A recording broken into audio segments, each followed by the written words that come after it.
اعوذ باللہ من الشیطان الرجیم، بسم اللہ الرحمن الرحیم۔ فارورڈ پبلک اسکول کی ای لرننگ جماعت دہم میں آپ کو خوش آمدید کہتی ہوں۔ بچوں، میرا نام مہرین ہے۔ آج ہم لوگ سورہ ممتحنہ رکوع نمبر 1 کی آیت نمبر 1 تا 6 کی پڑھائی اور وضاحت کریں گے۔ بچوں، سورہ ممتحنہ ہمارے پاس صفحہ نمبر 81 پر موجود ہیں۔ سورت شروع کرنے سے پہلے آپ لوگوں کو اس کا مختصراً تعارف اور پس منظر بتاتی ہوں۔ سورہ ممتحنہ مدنی سورت ہے۔ اس میں 13 آیات ہیں اور یہ صلح حدیبیہ اور فتح مکہ کے درمیانی عرصے میں نازل ہوئی۔ اس کا پس منظر کچھ یوں ہے بیٹے کہ صلح حدیبیہ کے خلاف ورزی کے بعد حضور صلی اللہ علیہ وآلہ وسلم نے اہل مکہ پر حملہ کرنے کی خفیہ منصوبہ بندی کی تھی۔ جنگی چال کے طور پر یہ ظاہر کیا تھا کہ اہل خیبر کے ساتھ لڑنا ہے۔ چند مخصوص صحابہ کرام رضی اللہ تعالیٰ عنہ کے علاوہ، جن میں حضرت حاتب رضی اللہ تعالیٰ عنہ بھی شامل تھے، کسی کو بھی یہ بات معلوم نہیں تھی۔ حضرت حاتب رضی اللہ تعالیٰ عنہ کے اہل و عیال مکہ میں رہتے تھے۔ انہوں نے ایک خط مکہ کے سرداروں کے نام لکھا اور یہ خط سارہ نامی عورت کو دیا اور ساتھ میں ہی 10 دینار اور ایک چادر دی کہ وہ راز فاش نہ کرے۔ لیکن بچوں، آپ لوگ کو پتہ ہے کہ اللہ تعالیٰ سے کوئی بھی بات چھپی ہوئی نہیں رہ سکتی۔ اللہ تعالیٰ نے وحی کے ذریعے حضور صلی اللہ علیہ وآلہ وسلم کو اطلاع دی۔ انہوں نے حضرت علی رضی اللہ تعالیٰ عنہ کے ساتھ کچھ اور صحابہ کو بھیجا اس عورت کے پیچھے، اور انہوں نے خاک باغ کے قریب اس عورت سے یہ خط لے لیا۔ جب حضرت حاتب رضی اللہ تعالیٰ عنہ سے پوچھا گیا تو انہوں نے فرمایا کہ میں مرتد نہیں ہوا ہوں، میں نے دین اسلام نہیں چھوڑا، بس میں نے یہ خط صرف اپنے اہل و عیال کی فکر مندی میں لکھا تھا کہ میرے اہل و عیال مکہ میں ہیں، میں ان کی حفاظت چاہتا تھا۔ حضور صلی اللہ علیہ وآلہ وسلم نے ان کا یہ عذر قبول فرمایا اور ان کو معاف کر دیا۔ بچوں، حضرت حاتب رضی اللہ تعالیٰ عنہ جو تھے وہ بدر کے غازیوں میں سے تھے، اس لیے حضور صلی اللہ علیہ وآلہ وسلم نے ان کو معاف فرمایا۔ جو سورت کا باقاعدہ آغاز کرتے ہیں، اعوذ باللہ من الشیطان الرجیم، بسم اللہ الرحمن الرحیم۔ یا ایھا الذین آمنوا، اے ایمان والو، لا تتخذوا، نہ بناؤ، عدوی، میرے دشمنوں کو، وعدوکم، اور اپنے دشمنوں کو، اولیاء، دوست، تلقون، تم پیغام بھیجتے ہو، الیہم، ان کی طرف، بالمودتی، دوستی کا، وقد، اور وہ، کفروا، منکر ہو چکے ہیں، بما، اس کے جو، جاءکم، آیا تمہارے پاس، من الحق، حق سے۔ سورت کی ابتدائی آیات میں ہمیں بتایا گیا ہے بیٹی کہ دشمنوں کے ساتھ، یعنی ان کافروں کے ساتھ ہمیں دوستانہ تعلقات نہیں رکھنے چاہیے۔ پس منظر میں جیسے آپ لوگ کو میں نے بتایا کہ حضرت حاتب رضی اللہ تعالیٰ عنہ نے خط لکھا تھا قریش مکہ کو، اس لیے ان کو منع کیا گیا ہے کہ ہم کسی بھی دشمن کے ساتھ دوستانہ تعلقات نہیں رکھ سکتے، یہ آپ لوگوں کے دوست نہیں ہیں۔ یہ کفار جو ہیں قریش مکہ، یہ آپ لوگ کے دوست نہیں ہیں، یہ آپ لوگوں کے دشمن ہیں، اور انہوں نے انکار کیا ہے کس چیز سے؟ جو آپ لوگ دین حق لے کر آئے ہیں، بما، اس کے جو، جاءکم، آیا تمہارے پاس، من الحق، کی حق سے، یعنی جو دین حق آپ لوگ لے کر آئے ہیں اس سے انکار کرنے والے ہیں یہ۔ یخرجون،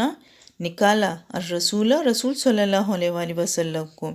وایاکم، اور تمہیں بھی، انہوں نے مکہ سے حضور صلی اللہ علیہ وآلہ وسلم اور ان کے ساتھیوں کو نکالا، کس وجہ سے؟ ان کے تؤمنو، تم ایمان لائے ہوں، باللہ، اللہ پر، ربکم، جو رب ہے تمہارا، یعنی اللہ تعالیٰ پر ایمان لانے کی وجہ سے انہوں نے آپ لوگوں کو مکہ سے نکال دیا، آپ لوگوں کو جلا وطن کر دیا۔ ان، اگر، کنتم، تم ہو، خرج، تم، نکلتے، جہادن، جہاد کے لیے، فی، میں، سبیلی، سبیل، راستہ، وابتغاء مرضاتی، چاہنے کے لیے میری رضا۔ اگر آپ لوگ جہاد کے لیے نکلے ہیں اور میری رضا چاہتے ہیں۔ اللہ تعالیٰ فرماتے ہیں یہاں پر کہ اگر آپ لوگ جو ہے صحابہ کرام، آپ لوگ اگر میری رضا چاہنے کے لیے، جہاد کے لیے آپ لوگ نکلے ہیں اور میری رضا حاصل کرنا چاہتے ہیں تو سرونا، تم چھپا کر بیچتے ہو، الہم ان کی طرف بالمودت، دوستی کا پیغام۔ اگر میری رضا چاہتے ہیں تو پھر آپ ان کافروں، ان دشمنوں کو جو ہے آپ دوستی کا پیغام نہیں بھیجیں گے۔ وَأَنَا، اور میں، علم، خوب جانتا ہوں، بما، جو کچھ، اخفیتم، تم چھپا کر کرتے ہو، وما، اور جو، اعلنتم، تم ظاہر کرتے ہو۔ اور وَأَنَا، انا سے یہاں پر مراد اللہ تعالیٰ ہے۔ اللہ تعالیٰ کہتے ہیں کہ میں خوب جانتا ہوں جو کچھ آپ لوگ چھپا کر کرتے ہیں اور جو آپ لوگ ظاہر کرتے ہیں۔ حضرت حاتب رضی اللہ تعالیٰ عنہ نے تو خط چھپا کر لکھا تھا، لیکن اللہ تعالیٰ نے وحی کے ذریعے حضور صلی اللہ علیہ وآلہ وسلم پر سارا معاملہ کھول دیا۔ ومن، اور جو، یفعلو، کام کرے گا، یفعلہ، کام کرے گا، منکم، تم میں سے، فقط، پس وہ، دولا، بھٹک گیا، سواء السبیل، سیدھے راستے سے، یعنی اگر آپ لوگوں میں سے کوئی بھی دشمنوں کا ساتھ دے گا تو وہ سیدھے راستے سے بھٹک گیا، وہ پھر ہم میں سے نہیں ہے۔ ان، اگر، یثقفوکم، وہ تمہیں پائیں، یکونو، وہ ہو جائیں، لکم، تمہارے، اعداءً، دشمن، یعنی اگر یہ کافر کہیں پر بھی آپ لوگوں کو پا لیتے ہیں، وَيَبْسُطُوا، اور وہ کھولیں، الیکم، تم پر، ایدیہم، اپنے ہاتھ، وَأَلْسِنَتُہم، اور اپنی زبانیں، تو وہ اپنی زبانوں اور اپنے ہاتھ سے آپ کو تکلیف لازمی دیں گے، بالسوء، برائی کے ساتھ،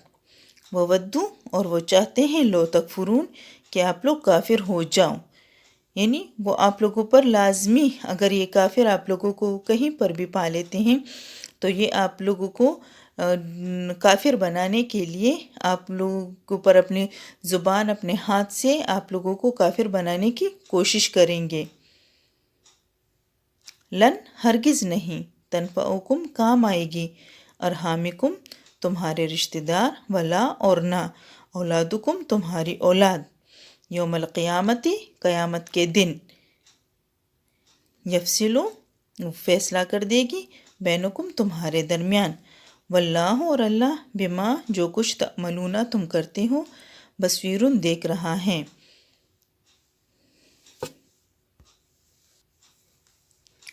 بچوں، ان کافروں نے ہمیشہ جو ہے مسلمانوں کو زبانوں سے اور ہاتھوں سے اذیتیں دی ہیں،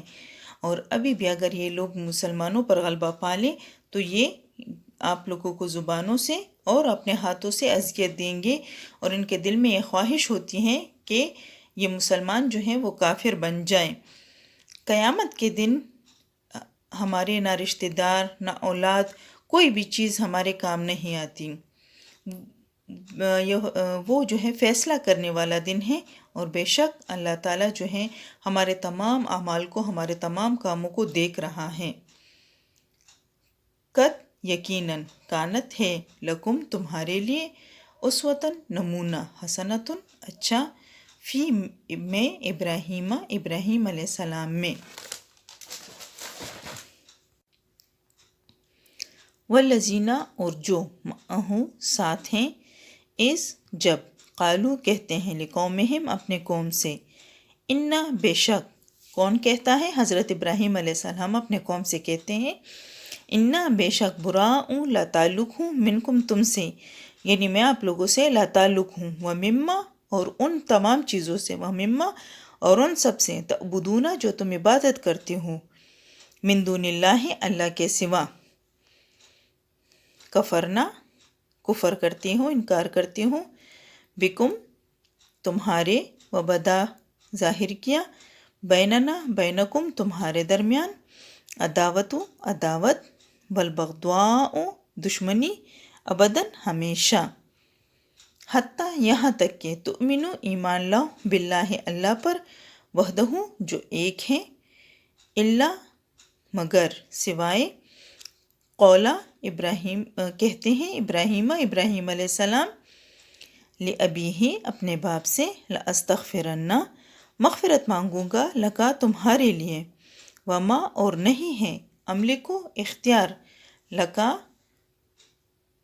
تمہارے لیے، من اللہ اللہ کے سوا، من شیئن کسی چیز کا، ربنا اے ہمارے رب، علیکا تجھ پر، توکلنا بھروسہ کیا، ویلیکا اور تیری طرف، انبنا رجوع کیا، ویلیک المصیر اور تیری طرف لوٹ جانا ہے، ربنا اے ہمارے رب، لا نہیں، تجعلنا بنا ہمیں، فتنۃ فتنہ، آزمائش، للذین ان لوگوں کے لیے، کفروا جو کافر ہیں، واغفر لنا اور بخش دے ہمیں، ربنا اے ہمارے رب، انکا بے شک، انتا تو ہی، عزیز الحکیم زبردست، غالب، حکمت والا ہے۔ بچوں، اس آیت میں حضرت ابراہیم علیہ السلام کو ایک مثال کے طور پر پیش کیا گیا ہے۔ حضرت ابراہیم علیہ السلام کے والد بت پرست تھے اور ان کی قوم بت پرست تھی، جبکہ حضرت ابراہیم علیہ السلام ایک اللہ تعالیٰ کی عبادت کرتے تھے۔ ان آیات میں ان کی مثال دے کر مسلمانوں کو خبردار کیا گیا ہے کہ حضرت ابراہیم علیہ السلام نے صرف دین حق کے لیے بت پرستوں سے تمام تعلقات توڑ دیے تھے۔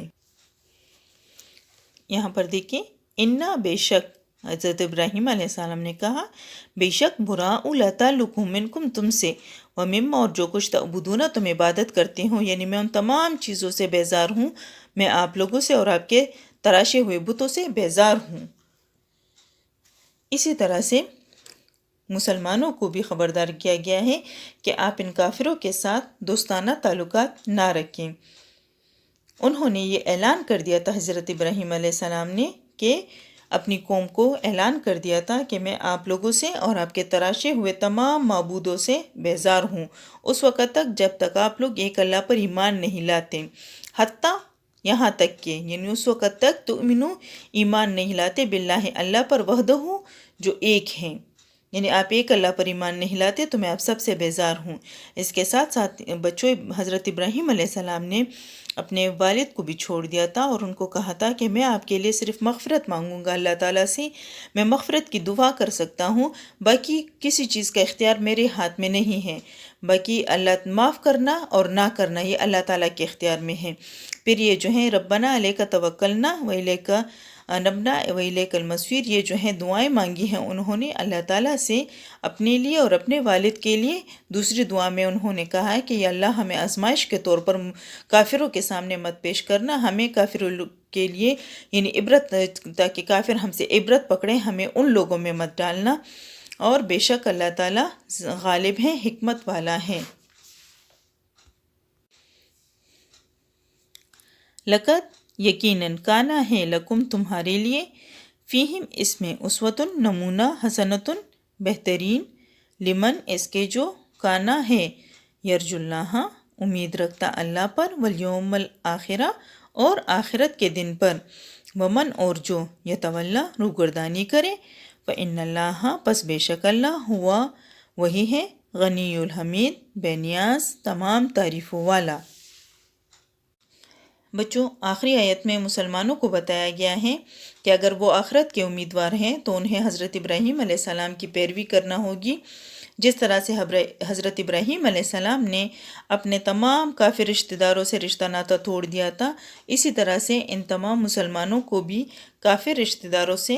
رشتہ ناطہ توڑنا ہوگا۔ اگر وہ اللہ تعالیٰ کا تابعدار خود کو سمجھتے ہیں اور وہ آخرت کی زندگی چاہتے ہیں، ان کو آخرت کی خوشی چاہیے، تو ان کو کافروں سے تمام رشتے ناطے توڑنا ہوں گے۔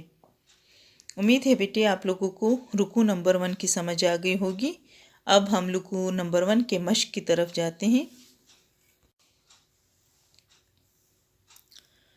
رکوع نمبر 1 کی مشق میں ہمارے پاس 5 الفاظ معنی ہیں اور 3 سوالات ہیں۔ اگلے لیکچر تک مجھے اجازت دیجیے۔ اللہ حافظ۔